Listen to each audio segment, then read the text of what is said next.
நீங்க தனியா உட்காந்து ஜெபம் பண்ணிட்டு இருக்கும்போது, அல்லது கூட்டமா சேர்ந்து ஒரு பிரேயர் மீட்டிங் அட்டெண்ட் பண்றீங்க அப்படின்னா, அந்த டைம்ல சடனா உங்களுக்கு ஒரு ஃபீல் கிரியேட் ஆகும். நல்லா நீங்க ஆவியில நிரம்பி ஜெபிச்சுட்டு இருப்பீங்க. நல்ல வல்லமையா ஜெபிச்சுட்டு இருப்பீங்க. அந்த டைம் உங்களுக்குள்ள எப்படி இருக்கும் அப்படின்னா, எலக்ட்ரிக் ஷாக் அடிச்ச மாரி ஒரு ஃபீல் கிரியேட் ஆகும். இல்லையா? உங்கள அறியாமயே நீங்க எதுக்கு அழுறீங்கன்னே தெரியாது. ஆனா, நீங்க பிரேயர் பண்ண ஆரம்பிக்கும்போது உங்களுடைய கண்கள்ல கண்ணீர் வடிஞ்சுகிட்டே இருக்கும். இல்லையா? ரொம்ப ஹீட்டான ஃபீல் இருக்கிற மாதிரி இருக்கும். இந்த மாதிரி அனுபவங்கள் வரும்போது நீங்க பயந்து அப்படியே பிரேயர ஸ்டாப் பண்ணியிருக்கீங்களா? அப்படின்னா இந்த வீடியோவ நீங்க கண்டிப்பா பார்க்கணும். இதுல ஆண்டவர் உங்களுக்கான ஒரு சில காரியங்களை வைத்திருக்கிறார். என்ன அப்படிங்கிறது நீங்க தெரிஞ்சா மட்டும் தான், இதுக்கப்புறம் நீங்க எப்படி பிரேயர் பண்ணணும் அப்படிங்கிறத ஆண்டவர் உங்களுக்கு ஒரு ஐடியா குடுப்பார். இன்னைக்கும் இந்த மாதிரி உங்களுக்கு ஒரு உணர்வுகள் வருது அப்படின்னா, அந்த மொமெண்ட்ல நீங்க பிரேயர் பண்ற அந்த டைம்ல ஆண்டவர் உங்களை தொடுகிறார் அப்படிங்கிறத நீங்க உணர்ந்துக்கணும். அவரோட பிரசன்ஸ் தான் அந்த மாதிரி ஒரு ஃபீலை வந்து கிரியேட் பண்ணுது அப்படிங்கிறத தெரிஞ்சுக்கணும். இன்னைக்கும் நம்ம என்ன பார்க்க போறோம் அப்படின்னா, அபிஷேகம்னா என்ன, அதாவது அனாயிட்டிங்னா என்ன, அது நமக்குள்ள வந்தா எப்படி ஃபீல் ஆகும், அதை நம்ம எப்படி உணர்ந்துக்கலாம் அப்படிங்கிற ஒரு விஷயம் நிறைய பேருக்கு தெரியல. நிறைய பேருக்கு டவுட்ஸ் இருக்கு. நம்ம அனாயிட்டிங் பத்தி கூட நம்ம ஒரு வீடியோ போட்டோம். அதாவது உங்களுக்கு சூடாக அல்லது கோல்டா குளிரா உங்களுக்கு நீங்க பிரேயர் பண்ணும்போது நீங்க ஃபீல் பண்றீங்க அப்படின்னா, இது ஆண்டவர் உங்களை தொடுறது பிரசன்ஸ் அப்படின்னு சொல்லி நம்ம ஒரு வீடியோ போட்டோம். அதுல கூட நிறைய கமெண்ட்ஸ்ல நிறைய பேருக்கு நீங்க வந்து டவுட்ஸ் கேட்டிருந்தீங்க. ஸோ இன்னைக்கு நம்ம அந்த பத்தி தான் ஃபுல்லா டீட்டெயிலா, அனாயிட்டிங்னா என்ன, அதாவது ஆண்டவர் நம்மளை தொடுறாரு, ஒரு அபிஷேகம் நம்மளுக்குள்ளாக ஒரு பிரசன்ஸ் இறங்கும் பொழுது அது நமக்கு எப்படி ஃபீல் ஆகும் அப்படிங்கறது தான் நம்ம இன்னைக்கு டீட்டெயிலா ஃபுல்லா பார்க்க போறோம். ஸோ நீங்க இந்த வீடியோ ஸ்கிப் பண்ணாம கடைசி வரைக்கும் பாருங்க. ஏன்னா உங்க லைஃப்ல நடந்த சில மொமெண்ட்ஸை கூட நீங்க வந்து புதுசா புரிஞ்சுக்க ஆரம்பிப்பீங்க. ஓ, நம்ம லைஃப்ல இப்படிலாம் நடந்திருக்கேன், ஆண்டவர் இப்படிலாம் நம்மகிட்ட பேசியிருக்காரு, இந்த விதத்துலலாம் நம்மளை தொட்டிருக்காரு அப்படிங்கிறது இன்றைக்கு ஒரு லைஃப் சேஞ்சிங் மொமெண்டா மாறுது கூட ஆண்டவர் உதவி செய்வார். அதனால இந்த வீடியோ ஸ்கிப் பண்ணாம கடைசி வரைக்கும் பாருங்க. நிச்சயமாய் கர்த்தர் உங்களோடு கூட பேசுவார்.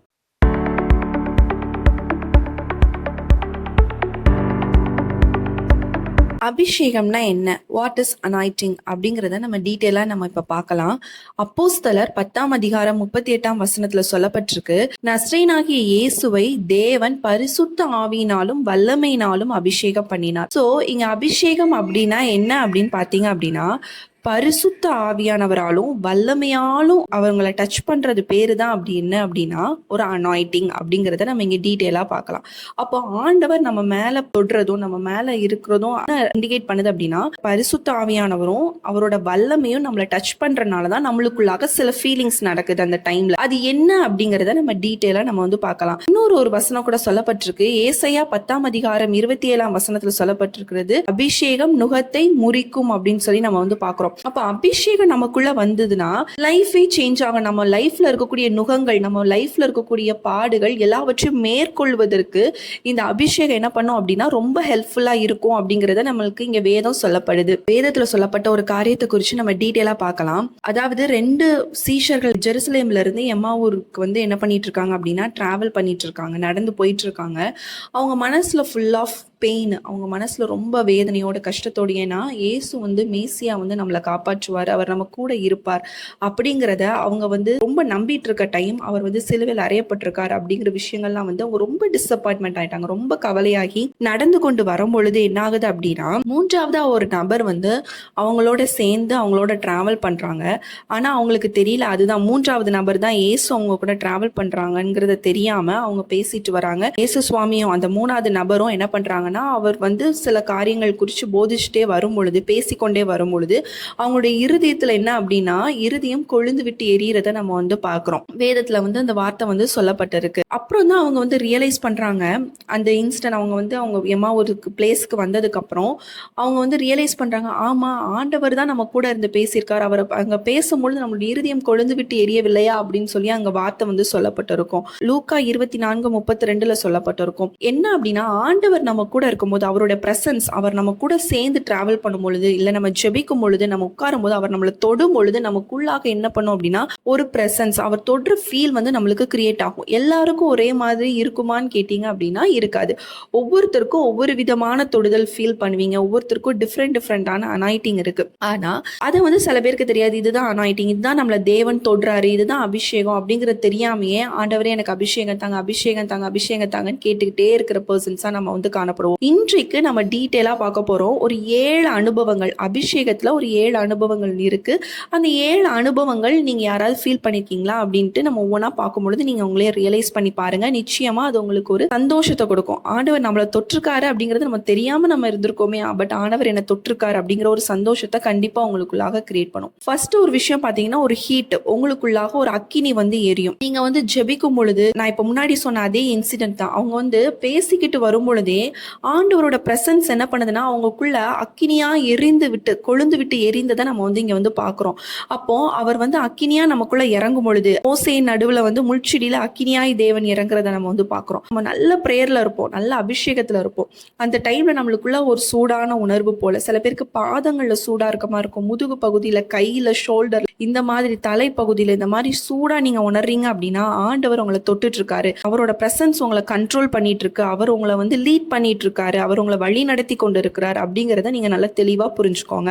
என்னோட அனுபவம்னு எடுத்துக்கிட்டீங்க அப்படின்னா எனக்கு எப்படி இருந்துச்சுன்னா, நான் வந்து ஒரு 10-11 வயசுல தான் எனக்கு வந்து அந்த அபிஷேகம் அப்படிங்கிற ஒரு காரியத்தை நான் வந்து உணர ஆரம்பிச்சேன். அப்பதான் நாங்க வந்து ரட்சிக்கப்பட்டோம். அந்த டைம்ல வந்து எனக்கு எப்படி இருந்துச்சு அப்படின்னா, நான் ஜெபித்து கொண்டு இருக்கும் பொழுது நான் என்னோட அம்மாவுக்கு வந்து அபிஷேகம் கிடைச்சது. அதனால எனக்கும் வேணும் அப்படின்னு சொல்லிட்டு நான் வாஞ்சியா உட்காந்து நான் ஜெபிச்சுட்டு இருக்கேன். எப்படின்னா, எனக்கும் கொடுங்க. எனக்கு தெரியாது எப்படி ஜெபிக்கணும்னு, ஆனா எனக்கும் கொடுங்க ஆண்டவரே, எனக்கும் வேணும் எனக்கும் வேணும்ட்டு நானும் அம்மா உட்காந்து ப்ரேயர் பண்ணிட்டு இருக்கும் பொழுது நான் இப்படி ப்ரேயர் பண்ணிட்டே இருக்கேன். அப்போ எனக்குள்ளாக எப்படி இருந்துச்சு அப்படின்னா, ஒரு ஒரு சூடான ஒரு ஃபீல் எனக்குள்ள, என் உடம்பே அப்படி ரொம்ப சூடாகிற மாதிரி எனக்கு ஒரு ஃபீல் இருந்துச்சு. அப்போ எனக்கு தெரியல இதுதான் அந்த அனுபவம். இனிஷியல் ஸ்டேஜ் எனக்கு லைட்டாக அந்த ஒரு ஃபீல் இருந்துச்சு. ஆனால் எனக்கு ஐடென்டிஃபை பண்ண தெரில. போக போக அதுக்கப்புறம் தான் உட்காந்து யோசிச்சு பார்த்துட்டு இருக்கும் பொழுது ஆண்டவர் வந்து கொஞ்சம் கொஞ்சமாக நம்மளுக்கு அந்த ப்ரெசன்ஸ் நம்மளுக்கு தெரியாது இல்லையா, அப்படிதான் ஆண்டவர் வந்து லீட் பண்ணிட்டு இருந்தார். அதே மாதிரி உங்களுக்குள்ளாக இந்த மாதிரி உணர்வு இருக்குன்னா ஆண்டவர் உங்களை அனாயிட்டிங் பண்ணியிருக்காரு, அபிஷேகம் பண்ணியிருக்காரு, அவர் உங்களை தொடுறாரு. உங்க மூலமா ஆண்டவர் இன்னும் வல்லமையா எடுத்து பயன்படுத்தணும் அப்படிங்கறத ஆண்டவர் உணர்றாரு அப்படிங்கறத நீங்க புரிஞ்சுக்கோங்க. செகண்டா பார்த்தோம் அப்படின்னா, கோல்டு, ஒரு அமைதியான ஒரு சூழ்நிலை, ஒரு அமைதியாக ஆண்டவர் பேசுறது.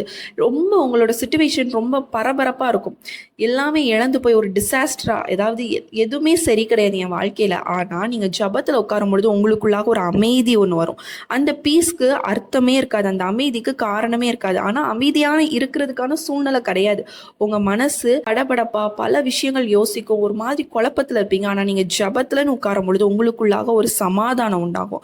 அந்த சமாதானம் எப்படி இருக்கும் அப்படின்னா, சில பேருக்கு ஜெபிக்கும் பொழுது நல்ல ஒரு சில் பிரீஸ் வந்து உங்களை கண்ட்ரோல் பண்ற மாதிரி இருக்கும். ஒரு சில்லான ஒரு மெல்லிய தென்றல் போல. நம்ம இதை பத்தி, அதாவது ஹீட் அண்ட் கோல்டு பத்தி டீட்டெயிலா தனியாவே நம்ம ஒரு வீடியோ போட்டிருக்கோம். ஸோ நான் இதுல வந்து ஷார்ட்டா சொல்றேன். நீங்க ஃபுல்லா பார்க்கணும்னா அந்த வீடியோ கூட பாருங்க. பார்க்கும்போது உங்களுக்கு நல்ல ஒரு ஐடியா கிடைக்கும். அப்போ அதுல வந்து ஒரு சில்லா மைல்டா ஆண்டவர் பேசுவார். எப்படி அக்கினியா பேசுறாரோ அதே மாதிரி சில பேர் இடத்துல அமைதலாக அந்த ஒரு மெல்லிய குரல் போல மெல்லிசான ஒரு காம் வாய்ஸ்ல ஒரு சில் பிரீஸ்ல வந்து ஆண்டவர் பேசுறத பார்க்குறோம். அதுக்கு நம்ம ஃபார் எக்ஸாம்பிள் எலியாவை கூட நம்ம எடுத்துக்கலாம். ஆண்டவர் வந்து மெல்லிய குரல்ல ஆண்டவர் அவரோட பேசுவார் அந்த சூழ்நிலையில. அந்த மாதிரி உங்களுக்கு ஒரு ஃபீல் இருந்துச்சு அப்படின்னா ஆண்டவர் உங்களோடு கூட பேசி கொண்டு இருக்கிறார். அவர் உங்களை அபிஷேகம் பண்ணிட்டு இருக்காரு.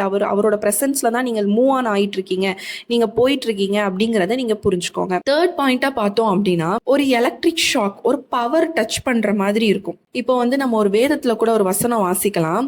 லூக்கா 8:46 அதற்கு இயேசு, என்னிலிருந்து வல்லமை புறப்பட்டதை அறிந்திருக்கிறேன் அப்படிங்கிறத நம்ம வந்து பாக்குறோம். அந்த பெரும்பாலுள்ள ஸ்ரீ வந்து அவரோட வஸ்திரத்தை தொடும் பொழுது வல்லமை புறப்பட்டதை நம்ம பாக்குறோம். இங்கிலீஷ் வெர்ஷன்ல பாத்தீங்க அப்படின்னா, I know that power has Khan out from me அப்படின்னு சொல்லி நம்ம வந்து பாக்குறோம்.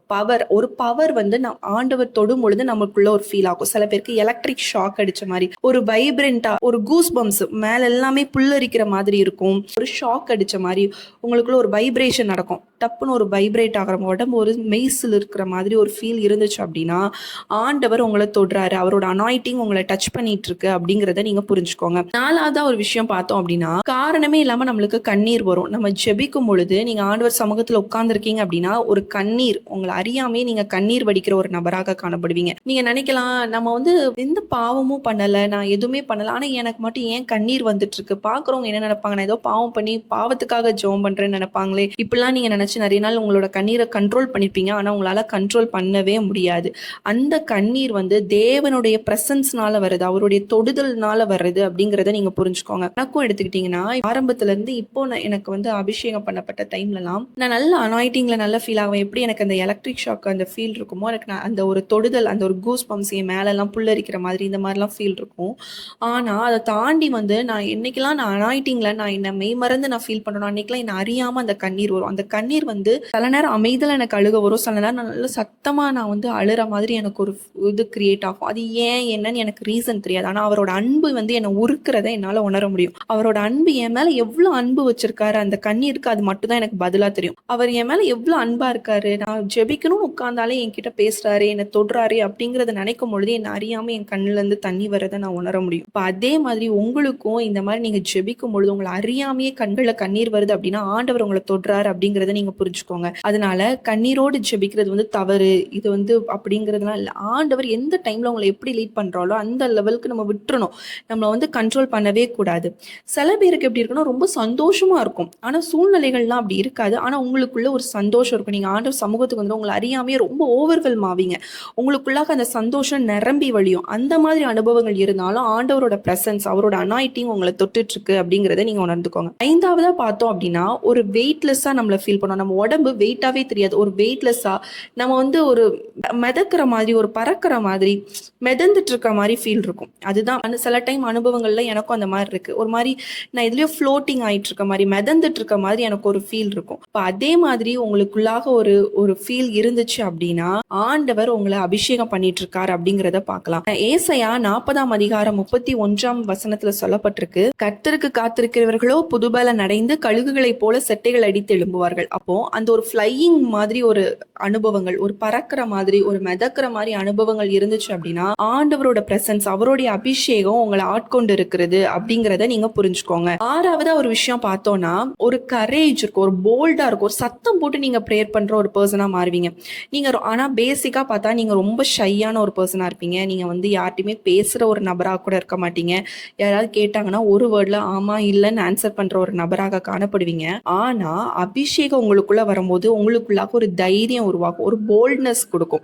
அந்த போல்டு என்ன பண்ணும் அப்படின்னா சத்தமா பேச வைக்கும். அப்போ நீங்க ப்ரேயர் பண்ணும்போது ரொம்ப சத்தமா மாறுவீங்க. சுத்தி இருக்கவங்க பார்ப்பாங்க, ஏய் இவன் ரொம்ப அமைதியானவன், இவன் என்னடா இவ்வளவு அபிஷேகத்தில் நிரம்புறான் அப்படிங்கிற மாதிரி ஒரு ஆர்ப்பரிப்போட ஒரு சத்தத்தோட ஒரு அபிஷேகம் உங்களுக்குள்ளாக இறங்கும். அப்போஸ்தலர் 4:31 சொல்லப்பட்டிருக்கு, அவர்கள் ஜெபம் பண்ணும்போது அவர்கள் கூடியிருந்த இடம் அசைந்தது, அவர்கள் எல்லாரும் பரிசுத்த ஆவியினால் நிரப்பப்பட்டு தேவ வசனத்தை தைரியமாய் சொன்னார்கள் அப்படின்னு சொல்லி நம்ம இங்க பாக்குறோம். இங்கிலீஷ்ல பாத்தீங்க அப்படின்னா they were filled with the Holy Spirit and spoke boldly அப்படின்னு பாக்குறோம். போல்டா அவங்க வந்து என்ன பண்றாங்கன்னா, எப்படி சொல்றது, அவங்க வந்து தைரியமாய் பேசக்கூடிய ஒரு கிருபை உங்களுக்கு இருந்துச்சு அப்படின்னா, உங்களுக்குள்ளாக நான் ப்ரேயர் பண்ணும்போது என்ன அறியாம ரொம்ப சத்தம் வருது அப்படின்னு நீங்க ஃபீல் பண்றீங்க அப்படின்னா பரிசுத்த ஆவியானவர், காட் பிரசன்ஸ், அனாயிட்டிங் உங்களை டச் பண்ணிட்டு இருக்கு, அது உங்களை வழி நடத்துது அப்படிங்கிறத நீங்க புரிஞ்சுக்கோங்க. லாஸ்டா பார்த்தோம் அப்படின்னா ஒரு ஹெவி பிரசன்ஸ், அந்த பிரசன்ஸ் உங்களை ரொம்ப எப்படி சொல்ல, ஒரு கனமான ஒரு வெயிட்டா இருக்கிற மாதிரி உங்களுக்கு ஃபீல் ஆகும். யாரோ உங்க தலைமையில கை வச்ச மாதிரி ஒரு பாரமா ஃபீல் ஆகும். அந்த பிரசன்ஸ் ரொம்ப வெயிட்டா தெரியும். அதுதான் இங்க சொல்ல வரோம். ஆண்டவரோட பிரசன்ஸ் என்ன பண்ணிட்டு இருக்குன்னா உங்களை வந்து ஆளுகை செஞ்சு கொண்டு இருக்குது, அவர் உங்களை தொட வைத்திருக்கிறது அப்படிங்கிறத நீங்க புரிஞ்சுக்கோங்க. 2 நாளாகமம் 5:14 சொல்லப்பட்டிருக்கு, அந்த மேகத்தை நிமித்தம் ஆசாரியர்கள் ஊழியம் செய்து நிற்க கூடாமற் போயிற்று, கர்த்தருடைய மகிமை தேவனுடைய ஆலயத்தை நிரப்பிற்று. அப்போ அவருடைய மகிமை வரும்போது நம்மளால கண்ட்ரோல் பண்ண முடியாது. அந்த வெயிட் வந்து நம்மள அப்படி பின் தள்ளுற மாதிரி, சில பேர் அபிஷேகத்துல கீழே விழுவாங்க. இந்த மாதிரி அனுபவங்கள் இருந்துச்சுன்னா அது ஒரு வெயிட்டா நம்மளுக்கு காணப்படும். அங்க பாக்குறோம், ஆசாரியர்கள் ஊழியம் செய்து நிற்கும் கூடாமற் போயிடுச்சு. அப்ப அவங்களால பேலன்ஸ் பண்ண முடியல, அந்த வெயிட்டை வந்து தாங்கிக் கொள்ள முடியாத அளவுக்கு அவங்க அந்த தேவனுடைய ஆலயத்துல அந்த பிரசன்ஸ் வந்து நிரம்பிற்று அப்படிங்கறத நம்ம இங்க வந்து பாக்குறோம். சோ உங்களுக்குள்ளாக இந்த மாதிரி நான் ஜெபிக்கும் பொழுது நான் பப்ளிக் மீட்டிங்கோ அப்படியே போகும்போது நான் வந்து விழுந்துறேன், எனக்கு அதனால கண்ட்ரோல் பண்ண முடியாம நான் விழுந்துறேன் அப்படின்னாலும் ஆண்டவரோட அபிஷேகம் உங்களை கண்ட்ரோல் பண்ணிட்டு இருக்கு அப்படிங்கிறத நீங்க புரிஞ்சுக்கோங்க. இந்த நாள்ல உங்களுக்குள்ளாக இந்த மாதிரி அனுபவங்கள், நான் ஜெபம் பண்ணும் பொழுது இந்த மாதிரி எனக்கு இந்த 7 அனுபவங்கள் சொல்லப்பட்டது போல எனக்கு இருக்கு அப்படின்னா ஆண்டவர் உங்களை தொட்டுட்டு இருக்காரு, உங்களை அபிஷேகம் பண்ணியிருக்கிறார் அப்படிங்கிறத உணர்ந்துக்கோங்க. இல்ல எனக்கு இந்த மாதிரி ஃபீல் இன்னும் ஆகல அப்படின்னா சுவாசம் உள்ளவர்களாக நீங்க காணப்பட்டாலும் ஆண்டவர் உங்களுக்கு நிச்சயமாய் உங்களுக்கும் இந்த மாதிரி அனுபவங்களை கொடுத்து இன்னும் ஆவிக்குரிய வல்லமை வரங்களை பெற்றுக்கொள்வதற்கு ஆண்டவர் உங்களுக்கு உதவி செய்வார். நம்ம ஒவ்வொரு நாளும் நம்ம ரியலைஸ் பண்ணக்கூடிய நேரம், இந்த நேரம் யோசிச்சு பாருங்க. நீங்க ஜெபிக்கும் பொழுது நீங்க அழுதது, உங்களுக்குள்ளாக அந்த பிரசன்ஸ் வந்தது, ஒரு அமைதி உண்டானது. அந்த டைம்ல ஆண்டவர் உங்களை டச் பண்ணியிருக்காரு. அப்போ நீங்க எவ்வளவு ப்ரீஷியஸ் ஆனவங்க அப்படின்னு யோசிச்சு பாருங்க.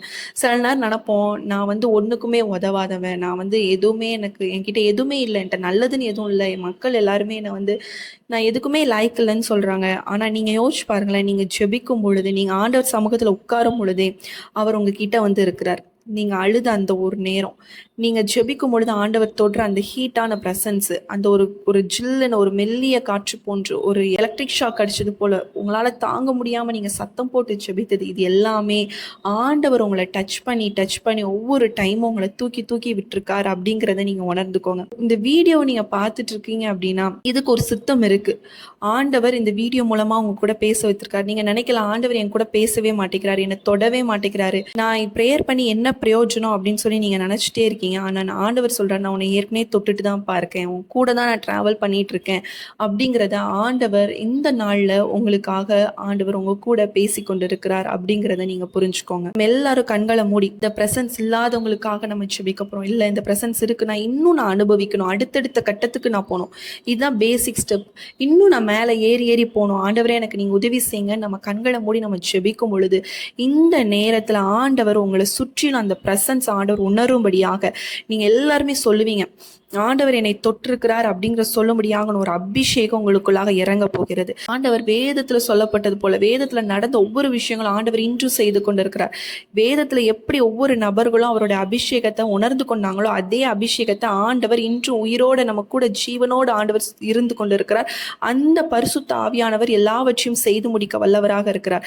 எல்லாரும் நம்ம கண்களை மூடலாம். நம்ம கண்களை மூடி ஜெபிக்க ஆரம்பிக்கும் பொழுதே பரிசுத்த ஆவியானவர் உங்க பக்கத்துல நிற்க ஆரம்பிச்சிட்டார். சுவாமி, அப்பா இந்த நேரத்துல ஜெபிக்கிறோப்பா, உம்முடைய வல்லமை வரங்களை இன்னும் பிள்ளைங்க உணரணும் ராஜா.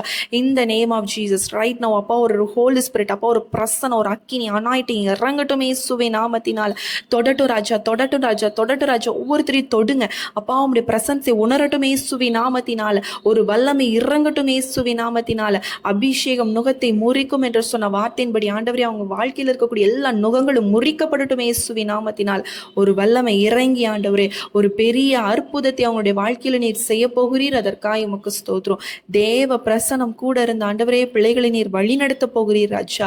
உனக்கு விரோதமாய் உருவாக்கப்படும் எந்த ஆயுதம் வாய்க்காதே போகும். ஆமென். இந்த வார்த்தையின்படி கர்த்தாவே நீங்க பிள்ளைங்களை ஆசீர்வதிங்க ஆண்டவரே. அவங்க தினம் ஜெபிக்கும் பொழுது உங்களுடைய பிரசன்ஸை உணர்ந்து கொள்ள கர்த்தர் உதவி செய்யுங்க. தேவ தொடுதல் எப்பொழுதும் அவங்களுக்குள்ளாக இருக்கட்டும், தேவ அபிஷேகம் எப்பொழுதும் அவங்களுக்குள்ளாக இருக்கட்டும். இந்த நேம் ஆஃப் ஜீசஸ் இயேசுவின் நாமத்தில் ஜெபிக்கிற நல்ல பிதாவே, ஆமென் ஆமென். நிச்சயமா இவங்களை தொற்றுப்பார். இந்த அனுபவங்கள் உங்களுக்கு இருந்துச்சு அப்படின்னா கண்டிப்பா கமெண்ட் செக்ஷன்ல சொல்லுங்க. இல்ல, நான் இப்பதான் நான் ஜெபத்துக்குள்ளே நான் வரேன் அப்படின்னா கண்டிப்பா நிச்சயமா ஆண்டவர் உங்களுக்கும் இந்த அபிஷேகத்தை கொடுப்பார். நம்ம இதுக்காக தனியா ஒரு பிரேயர் போடலானே இருக்கோம். அந்நிய பாஷைக்காக தொடர்ந்து நாங்க ஜெபித்து கொண்டே இருக்கோம். ஒரு நாள் நாங்க அனௌன்ஸ்மெண்ட் போடுறோம். கண்டிப்பா நம்ம எல்லாரும் இணைந்து ஜெபிப்போம். கர்த்தர் நிச்சயமாய் பெரிய அற்புதங்களை செய்வார். நம்ம அதிகாலை ஜெபமும் நம்ம போட்டுட்டு இருக்கோம். நீங்க புதுசா பார்த்துட்டு இருக்கீங்க அப்படின்னா நம்ம சேனல்ல அதிகாலை ஜெபமும் இருக்கு.